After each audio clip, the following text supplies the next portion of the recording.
Sup, my fellow gentlemen and gentle ladies. Hope this day has been good for you. I mean, of course it is. I just released a new video. Why wouldn't it be?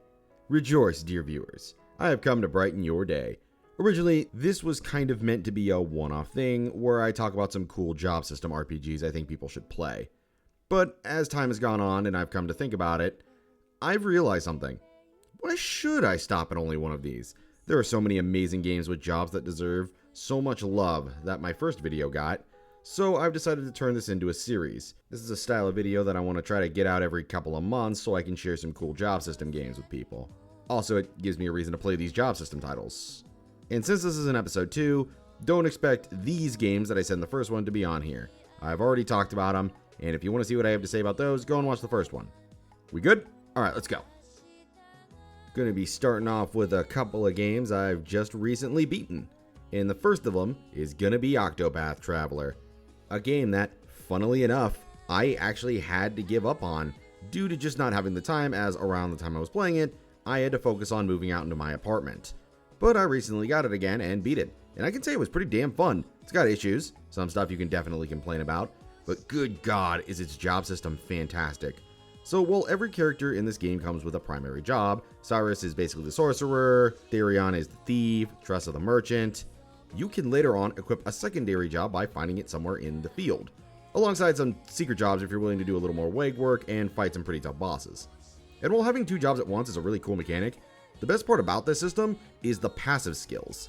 As you unlock more and more abilities with your jobs, you gain special passives that tie to boosting your characters.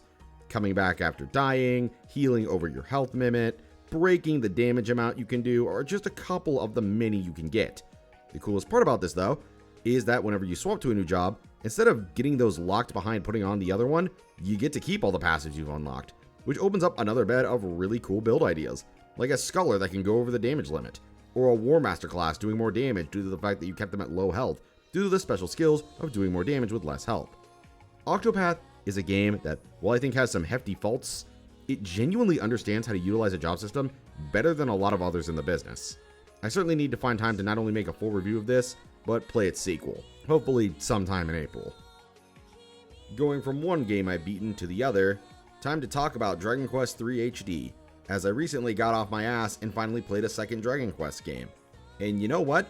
I like Order. It! I love it! 3 HD was the first Dragon Quest game I had played front to back since 11. It was also my first ever exposure to how Dragon Quest handles its job system, and I gotta admit, this might be one of the most unique uses of a job system I've ever touched.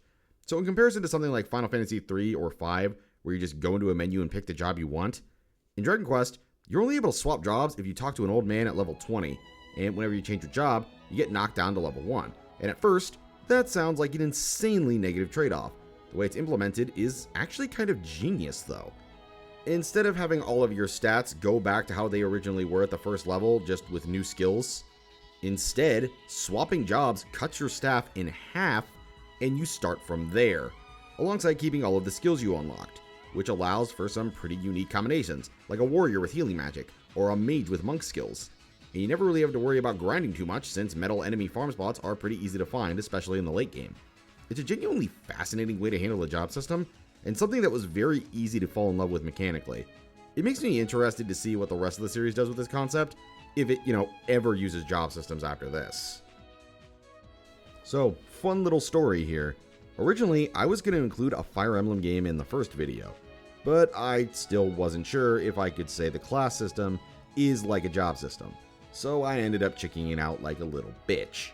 But not today, because I found my nads, and I also just recently played Sacred Stones, and I think the way it handles his classes / job system is really good. So there are mainly two things I really like about it. First is, in order to get a new job class, you have to find a promotion item that will let you class change in the field, adding a sense of exploration to it. The other I like is the design philosophy around the class system, as even if it gets you a bunch of boosts, they can actually have a couple detriments you need to work around for your character. Like turning one of your normal horse knights, for example, into something like a great knight will give them an immense boost in defense and power, but their heavier armor means they can't move very far, so you have to build that character around that. Or the fact that sword masters don't exactly gain much of a boost in movement when you evolve them from mercenaries, but they end up gaining a huge amount of critical damage. I also don't know how to pronounce what they're called in the game, so sorry about that. I'm not even going to try. This in turn turns them into killing machines that can wipe out anything in their path. This was my first of the original Fire Emblem job system games, and while I do really prefer the newer style we see like Awakening and Engage, I originally was going to put those on here, but I wanted to talk about this one, as there's just something so charming about the original that I wanted to give it a spot. Don't worry, Awakening, I'll suck your dick one of these days, and it will be delicious. So, when I go back to the first video and look at the comments, there was actually a couple of recommendations there, and one of them was from my friend Est, who told me to play Bravely Default, as he said it was a fantastic job system game. So, out of curiosity, I played a bit of it, and while it isn't a top priority right now, as I've got some other stuff to work on, I actually ended up really enjoying it and plan to go back to it when I get some free time. Both the gameplay and the art style were downright fantastic, and I adore how they both synchronize perfectly together, but what I loved more than anything was how it handled its jobs. I love the idea of equipping 2 jobs at the same time, but what makes Bravely Default cool is that while one is a sub-job, it doesn't get any job experience. Everything you have learned there becomes fully usable while you have another job on. Now, this already sounds pretty awesome as it is, but when you combine it with this game's Brave system, it sets up a lot of crazy shit you can do, like healing a few times as a white mage and then doing some damage when your secondary job is a knight.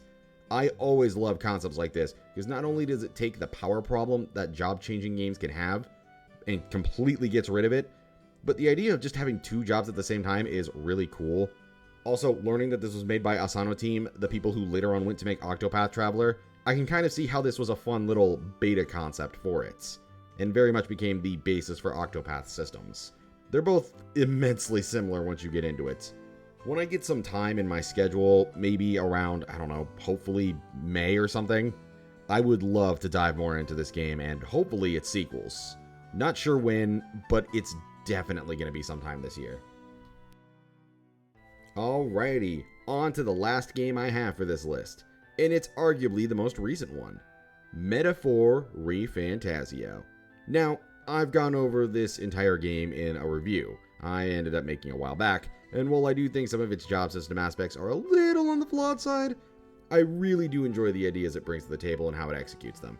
For one, I like the aspect that jobs give you different combat styles on the battlefield, and I don't mean just the turn-based stuff. If you've never played it, Metaphor ReFantazio utilizes this mix of action and turn-based combat, similar to something like Trails Through Daybreak, and I think it's done fairly well. I like how things like mage classes can give you AoE attacks, warrior classes are super slow but hit harder, and then there's martial arts classes because, you know, who doesn't like beating things to death with your bare hands? The other aspect I love is how they tie job unlocks to bonding events with other characters, which not only pushes you to interact with your party more, which you definitely should because these characters are downright fantastic, but bonding with them can unlock the advanced job classes, and later on even royal job classes once you put in enough effort.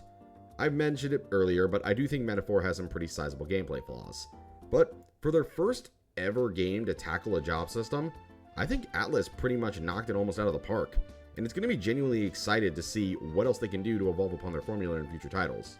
Only time will tell, but I can certainly hope that time is soon. Unless they, want to pitch up Persona 5 like 7 more times. And with that, we have reached the end of the video, and the second episode of the Amazing Job Systems journey is done.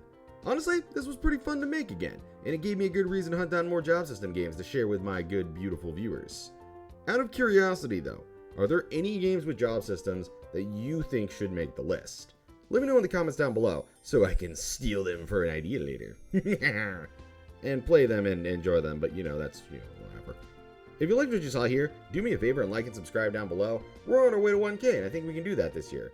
Turn on the bell for some spicy notifications, leave a comment to help me in the algorithm or just to chat, and I hope you have a nice day. I'll see you next time for more RPG content.